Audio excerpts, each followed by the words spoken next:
Jar की ना Whose? Our attention. On what? When we pay attention, when we use attention, it is a tool. It is something. Attention is a purely mental tool. Nothing to do with the original thought or behavior.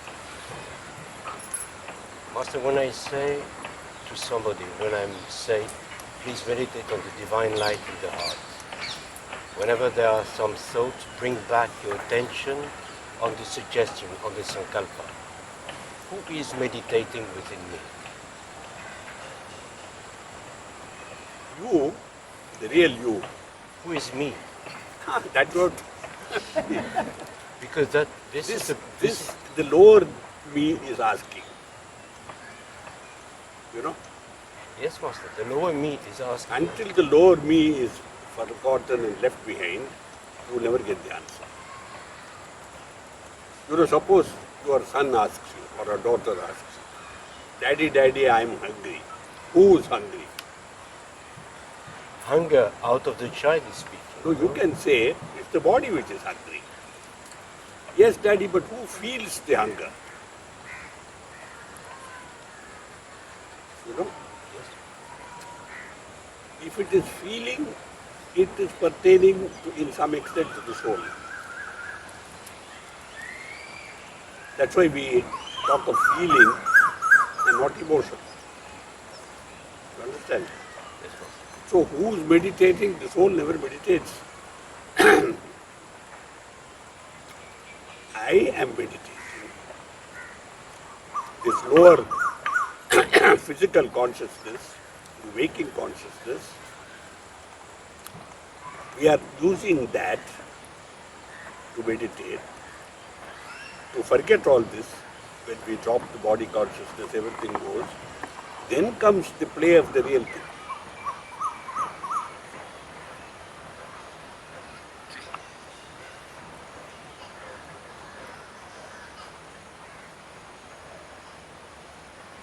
Master, when we say, please pay attention to something, and if I do pay attention to that thing, the more I pay attention, the more the thing grows. I give life to the thing. Attention is only permitting that which must grow to grow. Yes? You are not doing anything to it. By attending, by focusing your conscious mind, you know, you are allowing the full attention to be there, and that is doing its part. If you don't attend, you don't notice. It is outside the scope of your consciousness. That's all. Attention per se does not make it grow.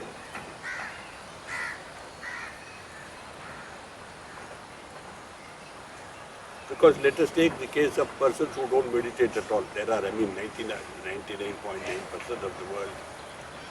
There is still some spiritual growth given the right circumstances. But like Jesus said, they know not what they do. They know not what is growing. You know? So, Master, consciousness, the lower consciousness, when it is focused on something, it enables or it permits to that thing to grow. It permits that thing to grow because in some way attention is work. Attention is work. Yes. Instead of the mind being scattered, you know. It in some way, I don't know how to explain really, because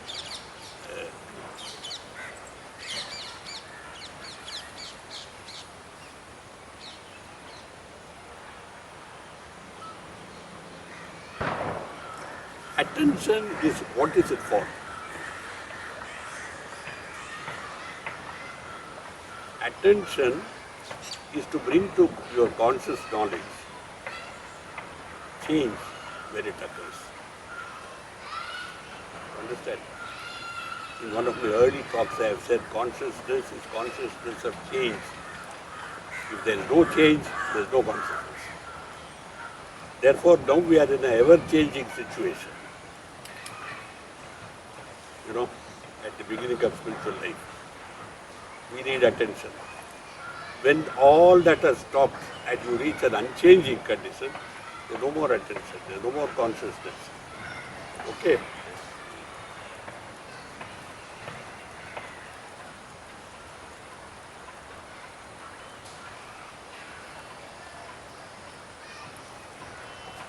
So Master, when we continuously pay attention to something, for instance,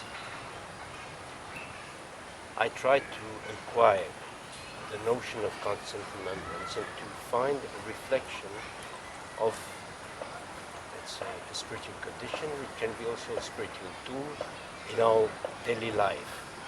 And I came to realize that obsession is just a negative side of the same process. Obsession is because of desire. Yes, but Attention is because of seeking for knowledge, let us say. You know, it has nothing to do with desire. seeking for knowledge. Yes. When desire becomes supreme, it is obsession. Or fear. Fear is not obsessive, fear is compulsive. See, it overpowers you. You lose yourself. You are not able to move, you are not able to speak. No? And desire enslave me. Desire enslaves you.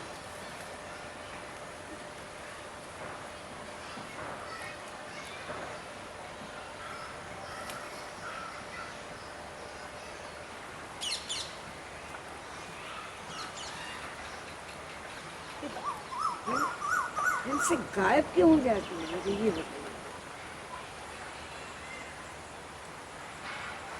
See, this psychology of mind जो waste में है, that is mostly dealing with the external, no? External universe. Now, first of all, by and large, the Western culture has not educated people to look inside. By and large, there are exceptions, of course, like the Jewish mystics. No, they have done it, but the populace at large doesn't know. In proper Europe, it is practically unknown. In America, except the Red Indians, they don't know it. How to turn your mind inside? Is it something like turning a mirror? Because when you say turn, our mind thinks, what is this turning? No?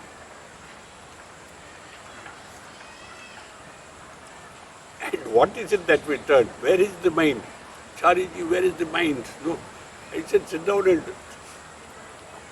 turn your attention. Yes, but without turning the mind, how can I turn my attention? So these questions go on with the European and Occidental minds. They don't try it. No, you are a Abhyasi, so you know something. Through practical work. Now we say you are having pain. You say remove your mind from this pain. How to do it? Attach it somewhere else. Mind can think only one thing at a time. No? Attach it somewhere else. Put on some music or do what you think, like your stamp collection or photographs or whatever. You forget the pain. The moment that is finished, the pain comes back. So, this is attention. And until that mind is made totally an instrument which is regulated by you. It has its own vagaries, That's why Babuji said, mind is now the master. Spirituality only says you become the master. It's a very simple thing. But Master, when you say you, what is that you? No, why do you worry about that? You find out. I've been thinking of that, Master, and I came to realize that in spirituality, as human beings, we are as free as salmon. We have to go back to the source. So somewhere, the remembrance or the reminding of this original source, at a certain moment, we have to surrender to it. So to practice spirituality is just to surrender to something which is an inner drive. Exactly. And and there is no mind, there is nothing. It is just this you is surrendering. It is a kind of inner surrendering. This is the way I understand when you say feeling. Feeling is connected to the soul. So this is my way of approaching that, which has become somewhere kind of obsessive thought. Well, surrendering, let us look at it this way. When I say attention, my mind, I surrender to one thought.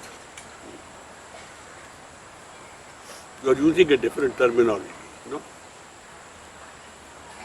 Like love is surrendering to one person.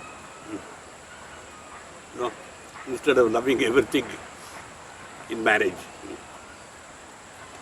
All my love I put together in one place. Like I put my attention in one place, I focus my love in one place. Now there is, oh, but then how can I, love all? You will find you can. Because then the love becomes depersonalized. It is possible to love one totally, and that same love pervades everything. The quality of love changes. Originally you thought you could love only one and you could not love anybody. And when you find that you are able to love one wholeheartedly, with all your being, know that love is like the lamp, however weak the lamp, all the light goes everywhere. Isn't it? That is the miracle.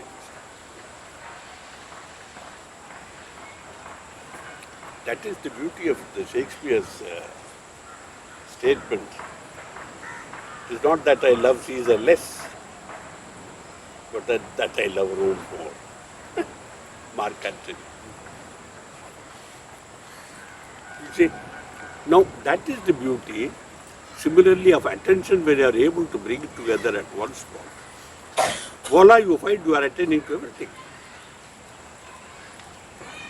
And there is no object or this or that. This attention is universal. So the ability to focus, it's like an atom when it explodes. And this piece of stone when you throw it. In some way, bringing it into one spot makes it universal. Because probably from that came universe. Follow? It's a miracle. And now our attention, which is generally self-interest based, let us not say desire, self-interest based. Oh, I attend only to things which are, meaningful to me. I attend to my work, I attend to my dog, I attend to my garden. Somebody else says, oh, work is not so important, but I attend to this, that and the other, a set of three things. But to such a person who attends to nothing except one, the miracle occurs that he is now attending to everything, whether he wants to or not. So this individual, differentiated, diversified, what do you call it, disintegrated attention, consciousness, by unification becomes universal, without losing its power, its strength. And now you say, well, it is like divine consciousness. He attends to everything. The attention is equal. There is no favoritism. No. That is the spiritual miracle. This is a process. Is it a process for the lower mind to expand? No, why do you want to know all these things?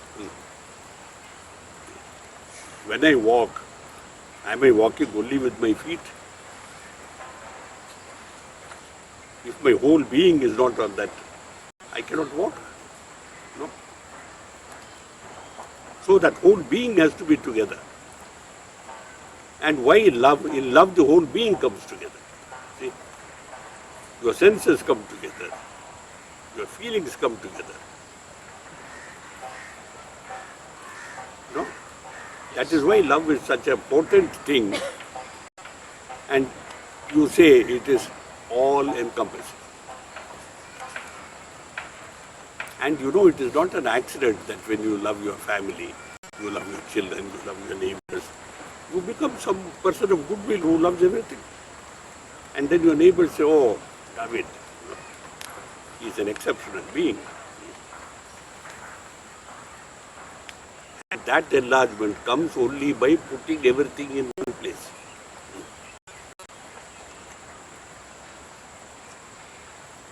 So love and attention comes together. Yes.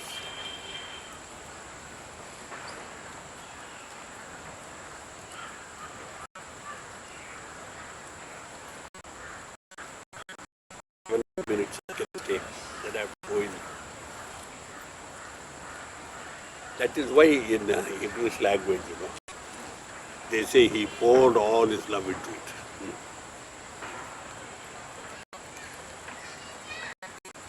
And it is not a step-by-step process, one of the most beautiful stories, the first Mughal emperor, Babur, they were primitives, they were violent, they were rapists, murderers, everything. But when his son was dying, Humayun, he prayed to Allah, walked around this boy 3 times on his sick bed, laid on and died. And the boy got up well.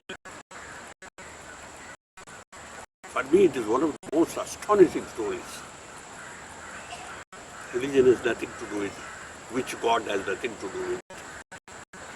He may have thought he is praying to Allah, but it was love for who comes out of a life vehicle, which he surrendered his life to willingly because he loved. Now suppose you say that you love to me, and she says, I need something for myself. And life cannot be something for me, something for you. There's a famous story of Lord Krishna, Narada, the sage,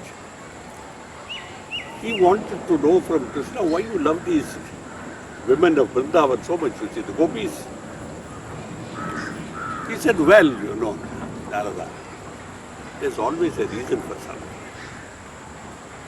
You come next time, we will see. So Lord Narada came again after a week. Lord Krishna was sick. Very badly ill, terrible headache.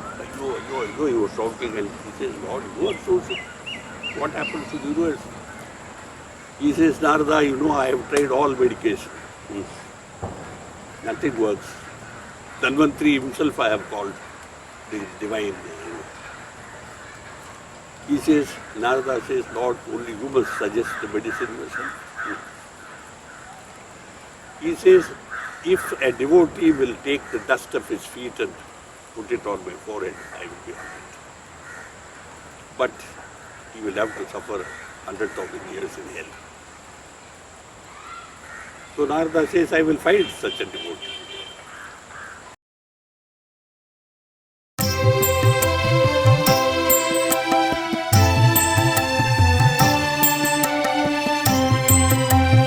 And ask the great rishis, the great munis, the great everybody, they say, how can I put the dust of my feet on the Lord's forehead? It's not done. And 100,000 years in hell. Then he goes to the gopis and they say, what is this? The Lord is sick, Narada, and you are walking around smiling. He says, no, I have come, with the Lord's prescription for his cure, and it is this. They say, take as much as you want. 100,000 years in hell. He says we are eternally in hell, it doesn't matter, so long as the Lord is well. And the Lord says, don't you know why I love my gopis so much? Yes.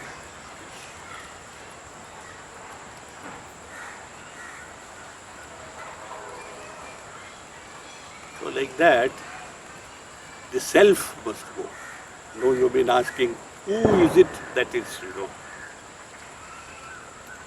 the ego self, which says, I must be safe. If I am going to treat SIDA patients, I must not get infected by a cut or by a needle.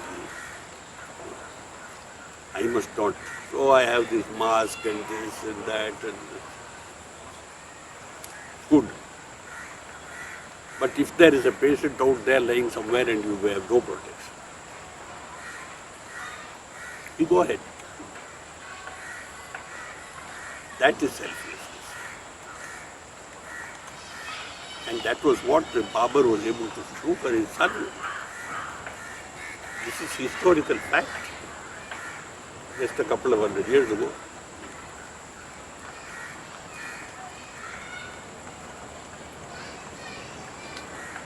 Therefore, in English also it is said, greater love hath no man than this, that he laid down his life.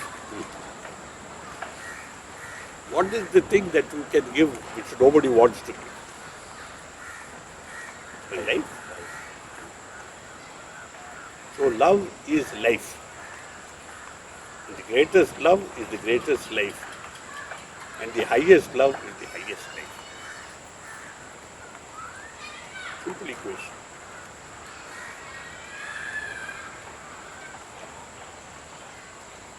And 1 more minute. I have to go at 6:30, is my limit. ये आपकी energies के लिए 1 चम्मच रोज खाइए। क्या है ये? बादाम। इसे में दांत की जरूरत नहीं होती। अच्छा। अब आप मच्छी तो खाते नहीं, हम बनाते हैं। ये बादाम आपके लिए अच्छे हैं। मटरी? हाँ। मटरी तो खा सकते हैं। वो हम बनाते हैं। नहीं, ऐसी बात नहीं है। इसको कैसे 1 चम्मच ऐसी? हाँ, 1 चम्मच। चाहे आप फ्रूट पर डाल लीजिए, सलाद पर डाल लीजिए, चाहे कॉफ़ी में मिला के पी लीजिए, 1 चम्मच डेली लीजिए। यानी कि डेली।